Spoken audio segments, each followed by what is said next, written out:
Hello students, তোমরা সবাই কেমন আছো?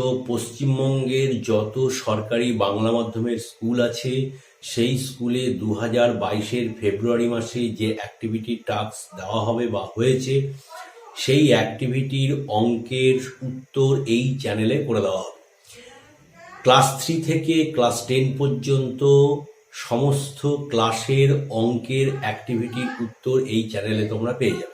তাই এখনো পর্যন্ত যারা এই চ্যানেলটিকে সাবস্ক্রাইব করনি তারা সাবস্ক্রাইব করে নাও এবং পাশে থাকা বেল আইকনে ক্লিক করে রাখো, যাতে এই চ্যানেলে উত্তরগুলো আসার সাথে সাথেই তোমরা তার নোটিফিকেশন পেয়ে যাও।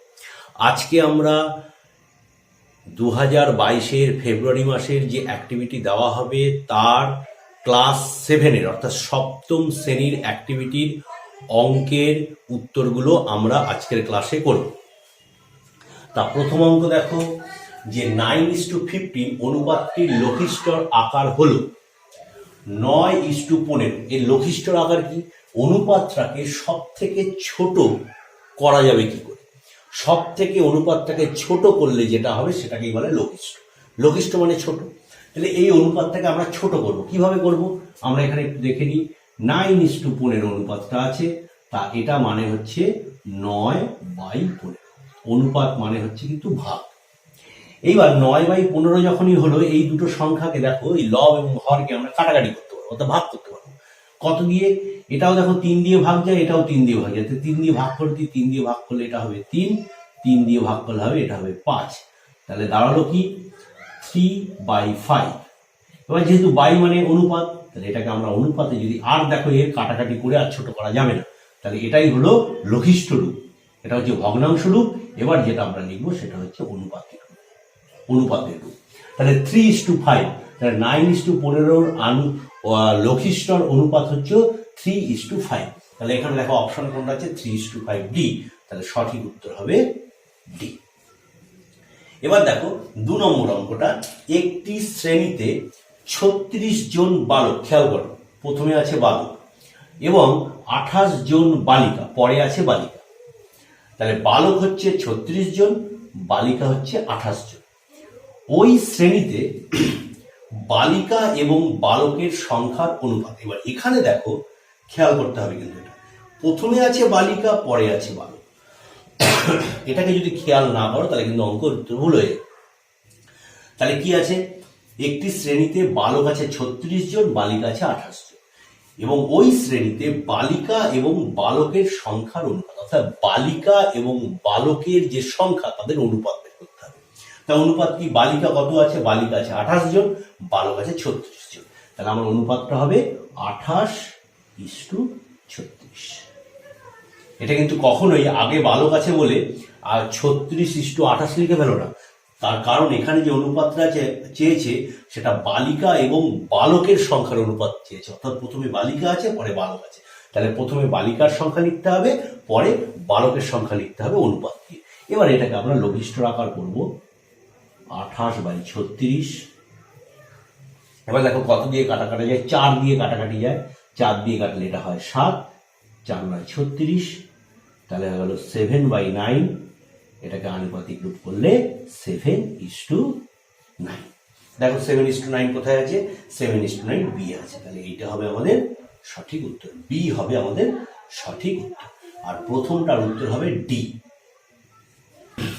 এরপরে আমরা পরের অঙ্কে চলে আসছি। পরের অঙ্কটা দেখো, 3 নম্বর অঙ্কটা হচ্ছে 5:15 এবং 2:3 অনুপাত দুটিকে তুলনা করলে ছোট অনুপাতটি হবে।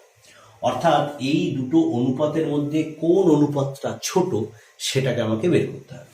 তাহলে দুটো অনুপাত আছে, একটা হচ্ছে 5:15 আর আরেকটা আছে 2:3। তাহলে 5:15টা দেখো এই অনুপাতটা লঘিষ্ঠ আকারে রয়েছে, অর্থাৎ এই অনুপাতটাকে যদি আমি এই ভাগের আকারে নিয়ে আসি, এ দেখো আর কাটাকাটি আমি করতে পারবো না। কিন্তু এই অনুপাতটা লঘিষ্ঠ আকারে নেই। কেন? কারণ এটাকে যদি আমরা ভাগের আকারে নিয়ে আসি, এটা দেখো কাটাকাটি হবে, 5 দিয়ে কাটবে, এটা হবে 1, এটা হবে 3। তাহলে এটা হয়ে গেল 1/3। আর এটা এর ভগ্নাংশটা, এই অনুপাতের ভগ্নাংশটা হলো 2/3। দেখো 1/3 আর 2/3 এর মধ্যে কে বড়? তোমরা জানো যে হরে যদি সেম থাকে, অর্থাৎ নিচে দুটোরই হর লব এবং হর ভগ্নাংশের। নিচে দেখো দুজনারই 3 আছে, অর্থাৎ হর সেম। লব যার বড় সে হচ্ছে বড়, আর লব যার ছোট সে হচ্ছে ছোট। অর্থাৎ 1/3 অনুপাতটি 2/3 থেকে ছোট, অর্থাৎ এ ছোট এ বড়।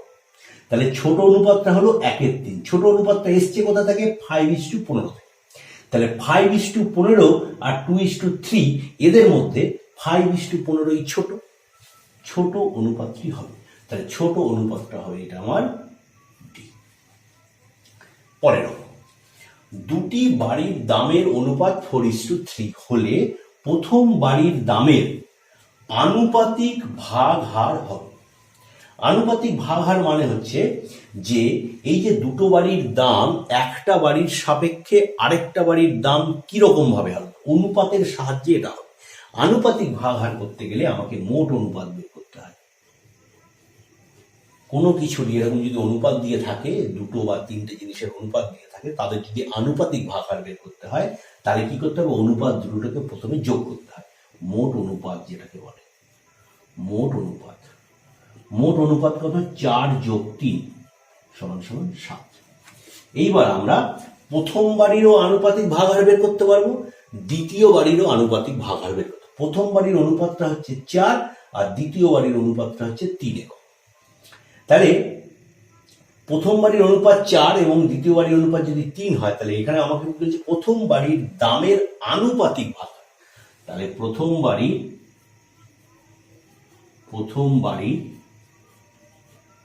আনুপাতিক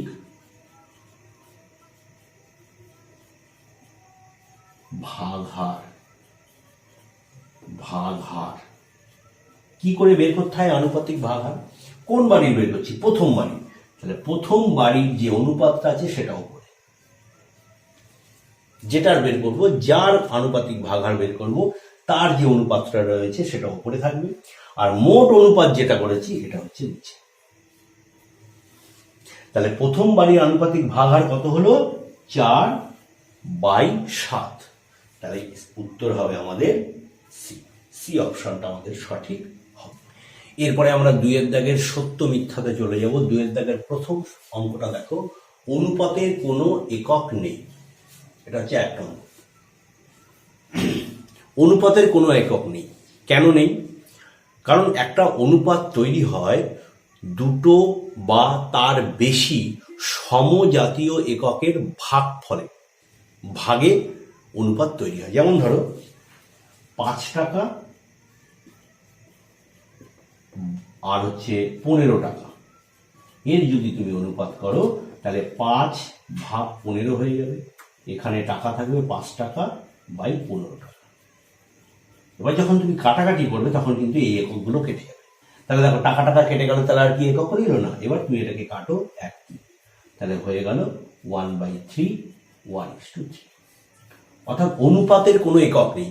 দুটো বা তার বেশি সমজাতীয় একককে যদি ভাগের আকারে নিয়ে আসা হয় তাহলে সেটা হবে একটা অনুপাত। তাহলে এক্ষেত্রে অনুপাতকে যখন আমরা করবো যে অনুপাতের কোনো একক নেই, এটা হচ্ছে সত্য কথা। অনুপাত এককহীন, অর্থাৎ অনুপাতের কোনো একক নেই। দেখবে যেখানেই যত অনুপাত লেখা হোক না কেন সেখানে কিন্তু একক ছাড়া অনুপাত লেখা হয়, অর্থাৎ অনুপাতের কোনো একক শেষে লেখা হয় না। তাহলে অনুপাতের কোনো একক নেই। আমরা পরেরটায় চলে যাব। A:B অনুপাতটির ভগ্নাংশ আকার হলো A/B। হ্যাঁ, আমরা লিখিত A:B, এটাকে আমরা এরকম ভাবে লিখিত A/B, এটাই তো এই অনুপাতের ভগ্নাংশের আকার। তাহলে এই কথাটা সঠিক, এটা হচ্ছে সত্য।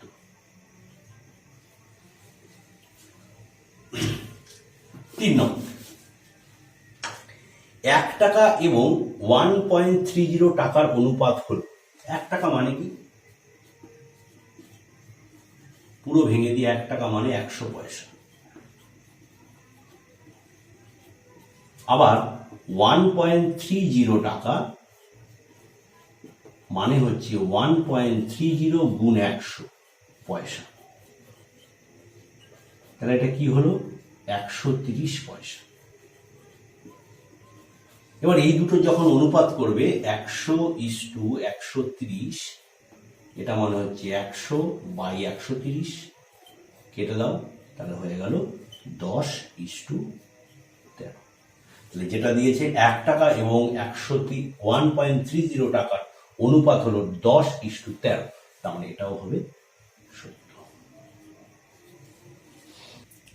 এরপরে আমরা পরের অঙ্কে চলে আসছি। পরের অঙ্কে দেখো যে 3 দাগের 1-এ লঘিষ্ঠ আকারে একটি অনুপাত 5:7, একটা অনুপাত হচ্ছে 5:7। এই যে অনুপাতটা আছে, এই অনুপাতের পূর্বপদ মানে প্রথম পদটার মান হচ্ছে 45 যদি হয়, তাহলে উত্তর পদটি নির্ণয় করো। উত্তর পদ মানে হচ্ছে দ্বিতীয় পদ, মানে শেষের পদটা। প্রথমটাকে বলা হয় প্রথম পদ বা পূর্বপদ, এটা হচ্ছে শেষের পদ অথবা উত্তর পদ। এখানে আমরা শেষের পদ বলি না, এখানে আমরা অনুপাতের এই দুটো অনুপাতকে আমরা দুটো সংখ্যা দিয়ে যদি অনুপাত থাকে তার প্রথমটাকে বলি পূর্বপদ আর শেষেরটাকে বলি উত্তর পদ। উত্তর মানে যেহেতু পরে উত্তর পদ, তাহলে এই অনুপাতটার পূর্বপদের মানটা হচ্ছে 45 আর উত্তর পদের মানটা আমাকে বের করতে হবে। এবার দুটো অনুপাত যদি থাকে সেক্ষেত্রে আমরা উত্তর পদের মান কি করে বের করি? অতএব উত্তর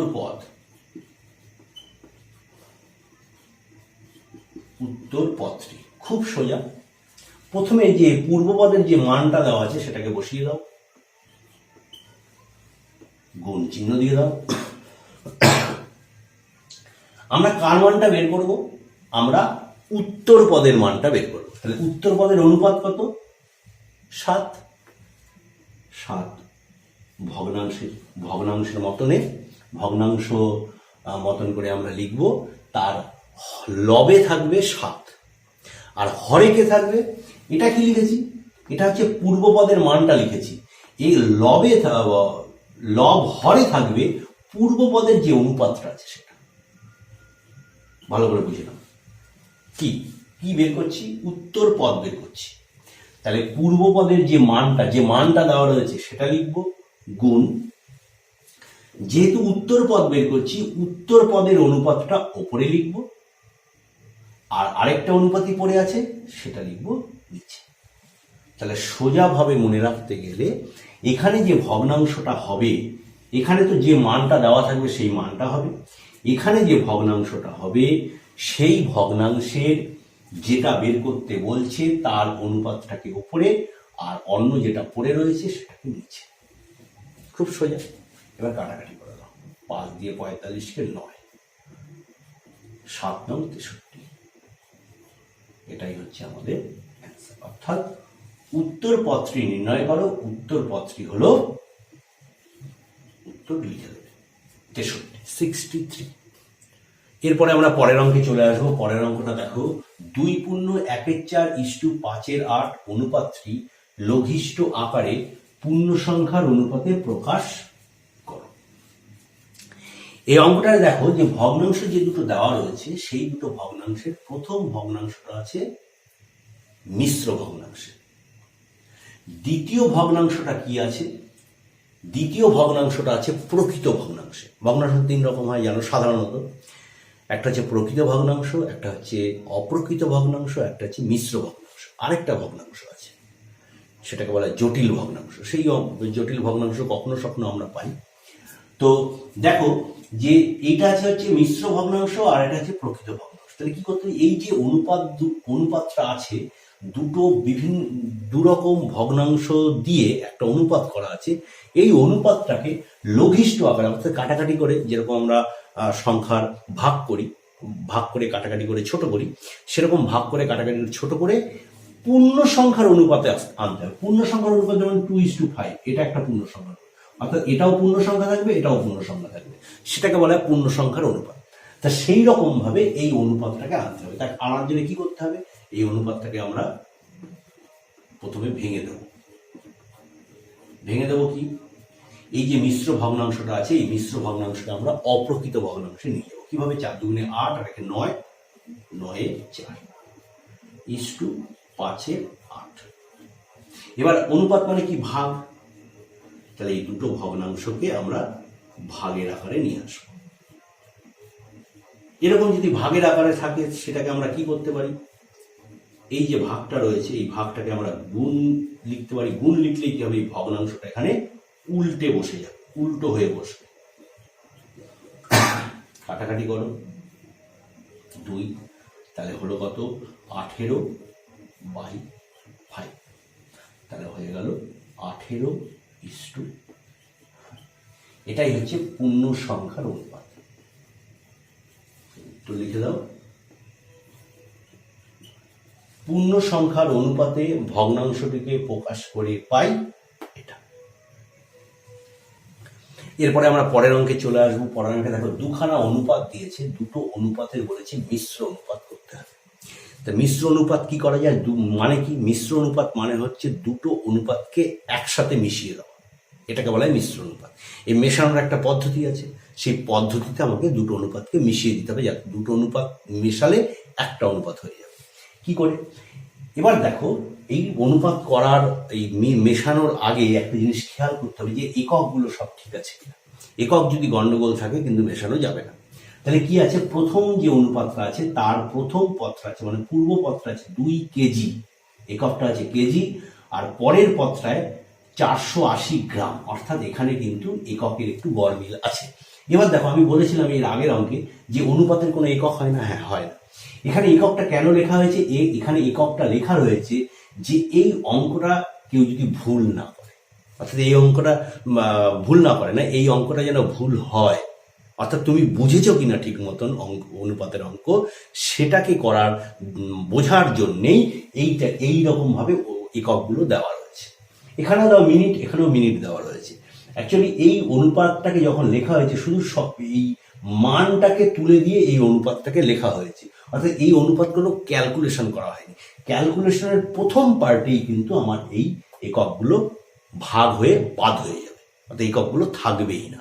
অর্থাৎ অনুপাতের একক নেই কথাটা কিন্তু সত্যি, কিন্তু এখানে লেখা হয়েছে শুধুমাত্র অনুপাত চিহ্ন দিয়ে দুটো রাশিকে লিখে দেওয়া হয়েছে, অর্থাৎ এর ক্যালকুলেশন কিছু করা হয়নি, তাই এককগুলো দেওয়া হয়েছে, এখানে না দিলেও হতো।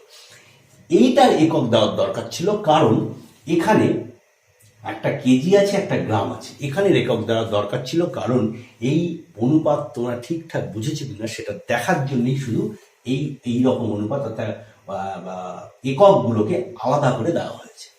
একক আলাদা করলে কিন্তু অনুপাতকে মিশ্র অনুপাতে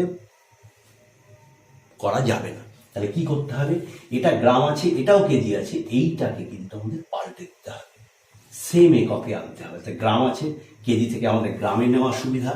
এবার আমরা কি করব, 2 কেজিকে গ্রামে নিয়ে নেব। 2 কেজি সমান সমান 2 × 1000 গ্রাম, হয়ে গেল 2000 গ্রাম। এবার আমরা এর মিশ্র অনুপাত করব, অতএব 2 কেজি ইস টু 480 গ্রাম, এবং না 2 কেজিটাকে আমরা কেজি লিখবো না, উত্তরের সময় আমরা লিখবো, এটা লিখবো 2000 গ্রাম। তাহলে আমাদের মিশ্রণ করতে আমরা লিখতে পারবো 1 গ্রাম, এবং 120 মিনিট, এবং ইস টু 150 মিনিট, এরকম লিখতে হবে। এদের মিশ্র অনুপাত হলো, লেখা লিখে এরকম সমান চিহ্ন দিতে হবে, ইকুয়াল চিহ্ন। এবার কি করব, এই অনুপাতের পূর্বপদের সাথে দ্বিতীয় অনুপাতের পূর্বপদ গুণ হবে। ভালো করে বুঝে দেখো, পূর্বপদের সাথে পূর্বপদ গুণ হবে। তাহলে কি হলো, পূর্বপদ কত 2000 গুণ এর পূর্বপদ কত 120, এইবার অনুপাতের চিহ্ন হবে। এরপরে কি হবে, এর উত্তর পদের সাথে এর উত্তর পদ গুণ হবে, খুব ইজি ব্যাপার। এর উত্তর পদ হচ্ছে 480 আর এর উত্তর পদ হচ্ছে 150। এবার দেখো আমি এখানে কোনো একক লিখি, একক আর লেখার দরকার নেই, ঠিক আছে। হয়ে গেল কত 2000 গুণ 120, অনুপাত মানে ভাগ, ভাগে নিয়ে আসো, 480 × 150, 0 0 কেটে দাও, 0 0 কেটে দাও, 12 দিয়ে 48কে কাটো, 4 × 12 48, 4 দিয়ে 200কে কাটো, 4 × 50 200, এবার 5 দিয়ে 15কে কাটো 3, 5 দিয়ে 50কে কাটো 10, তাহলে হলো কত 10/3 সমান সমান 10:2। এটাই হলো এই অঙ্কের মিশ্র অনুপাতটি। উত্তর আমরা লিখে দেব, মিশ্র অনুপাতটি হলো 10:3। এরপরে আমরা পরের অঙ্ক হচ্ছে 3 দাগের 4 নম্বর অঙ্ক। ধান চাষের জন্য 17 বস্তা গোবর সারের সঙ্গে 3 বস্তা সবজির খোসা মেশানো হলো। মিশ্রণে সবজির খোসার বস্তার আনুপাতিক ভাগাহার নির্ণয় করতে বলেছে। ঠিক আছে, আনুপাতিক ভাগাহার। তাহলে প্রথমে আমাদের কি করতে হবে, এই যে 17 বস্তা গোবর সারের সঙ্গে 3 বস্তা সবজির খোসা, তাহলে গোবর সার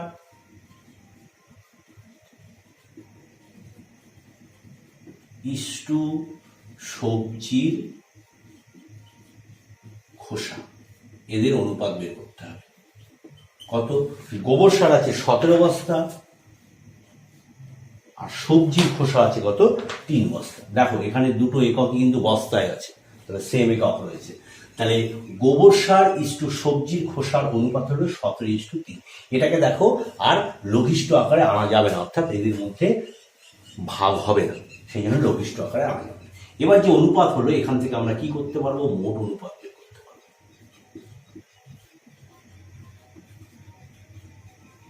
মোট অনুপাত কত, 17+3। দুটো অনুপাত, যা অনুপাত থাকে অনুপাতগুলো যেটা থাকে সেগুলোকে পরপর যোগ করে দিতে হয়।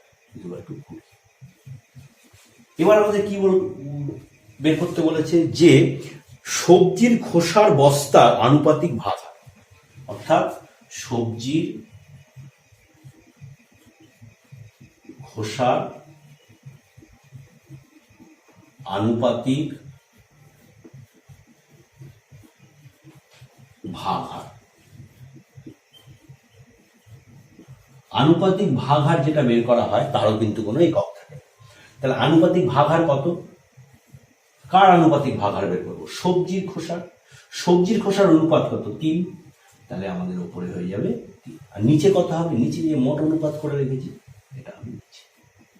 এটাই হচ্ছে আমাদের মিশ্রণে সবজির খোসার আনুপাতিক ভাগাহার। এরপরে আমরা পরের অঙ্কে চলে যাব, 4 নম্বর অঙ্ক। দেখো 12,100 টাকা মধু মানব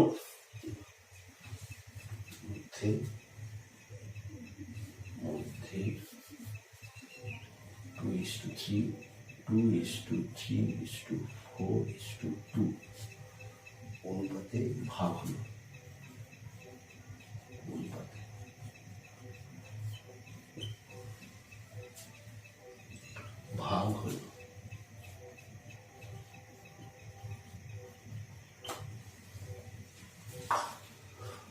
এরপরে আমরা পরের অঙ্কে চলে আসবো। পরের অঙ্কটা দেখো, যে 12,100 টাকা মধু মানস কুন্তল ও ইন্দ্রর মধ্যে 2:3:4:2 অনুপাতে ভাগ হলো।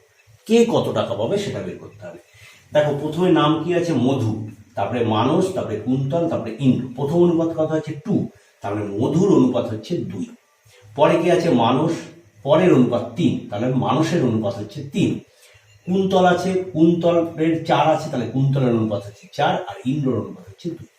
তাহলে এখান থেকে আমরা কি করব, এখান থেকে আমরা প্রথমে মোট অনুপাত বের করব। অতএব মোট অনুপাত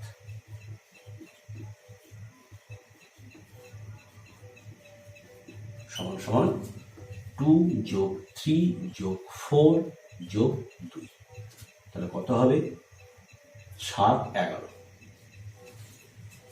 অতএব মধু টাকা পাবে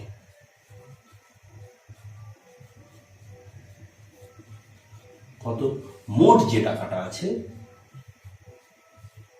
এর সাথে প্রত্যেকের আনুপাতিক ভাগাহারকে গুণ করতে হবে।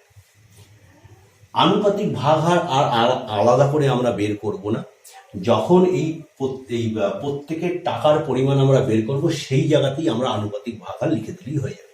আলাদা করে আনুপাতিক ভাগাহার করার দরকার নেই। তাহলে মধু টাকা পাবে, মোট টাকা হচ্ছে 12,100, এটা হবে, সাথে মধুর আনুপাতিক ভাগাহার। মধুর আনুপাতিক ভাগাহার তোমরা এর আগের অঙ্কে করেছো। যে আনুপাতিক ভাগহার মানে কি? আনুপাতিক ভাগহার মানে যে মোট অনুপাতটা নিচে, আর যার আনুপাতিক ভাগহার হবে তার অনুপাতটা উপরে। এখানে কার করছি? মধুর টাকা বের করছি, তাহলে মধুর যে অনুপাতটা সেটা হবে উপরে। এটাই হচ্ছে মধুর আনুপাতিক ভাগহার 2/11। আর মোট টাকা হচ্ছে 12,100 টাকা, তাহলে 12,100-র সাথে মধুর আনুপাতিক হার যদি গুণ করি তাহলে যে টাকাটা পাবো সেটাই হবে মধু কত টাকা পেয়েছে সেটা। কাটাকাটি করো, 121কে 11 বারে যাবে আর দুটো শূন্য বসে যাবে, তাহলে হয়ে গেল 2200 টাকা। 2 দিয়ে এটাকে গুণ করলে একই রকম ভাবে এবং মানুষ টাকা পাবে, টাকা পাবে একই রকম। মোট টাকাটাকে আগে লিখতে হবে, তার সাথে মানুষের আনুপাতিক ভাগহার, মানুষের আনুপাতিক ভাগহার একই রকম, মোট অনুপাতটা নিচে, মানুষ দ্বিতীয় নম্বরে আছে, তাহলে দ্বিতীয় অনুপাতটা 3 আছে, 3 কেটে দাও, 11 হলো, দুটো শূন্য হলো, তাহলে হয়ে গেল 3,300 টাকা। 3 নম্বর এবং কুন্তল, কুন্তল টাকা পাবে একই রকম, 12,100 গুণ কুন্তলের আনুপাতিক ভাগহার এখানে লিখবো আমরা। তাহলে আনুপাতিক ভাগহার লিখতে গেলে কি মোট অনুপাতকে নিচে লিখতে হয়। আর কুন্তল হচ্ছে দেখো মধু মানুষ কুন্তল 3 নম্বরে আছে, অনুপাতটা দেখো 3 নম্বরে কি আছে? 4 আছে, তাহলে 4 হচ্ছে ওপরে। এবার কাটাকাটি করো, একই রকম, 11 দুটো শূন্য, এটা হয়ে গেল 4,400 টাকা। আর কি আছে? ইন্দ্র এবং ইন্দ্র টাকা পাবে। মোট টাকাকে ইন্দ্র আনুপাতিক ভাগহার নিচে 11, ইন্দ্র কত শেষে আছে, তাহলে শেষের অনুপাতটা কত? 2। 11 দিয়ে কেটে দাও, দুটো শূন্য,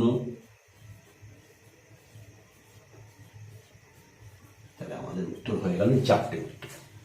মধু পাবে 2,200 টাকা, মানুষ পাবে 2,300 টাকা, কুন্তল পাবে 4,400 টাকা, আর ইন্দ্র পাবে 2,200 টাকা। এটাই উত্তর লিখে দিতে হবে। তা তোমাদের এই অ্যাক্টিভিটিটা, ক্লাস 7-এর এই অ্যাক্টিভিটিটা শেষ হয়ে গেল। তো তোমরা এখনো যারা এই চ্যানেলটি সাবস্ক্রাইব করোনি তা সাবস্ক্রাইব করে নাও, পাশে থাকা বেল আইকনে ক্লিক করে রাখো। তার কারণ এই চ্যানেলে তোমাদের এই ক্লাসের পাঠ্য বইয়ের যে অঙ্কের চ্যাপ্টারগুলো রয়েছে, জ্যামিতিক চ্যাপ্টারগুলো রয়েছে, সমস্ত চ্যাপ্টারের অঙ্ক ধরে ধরে এই চ্যানেলে করানো হবে। সাবস্ক্রাইব করে নাও, পাশে থাকা বেল আইকনে ক্লিক করে রাখো। ভালো থেকো, সুস্থ থেকো, আবার দেখা হবে, টাটা।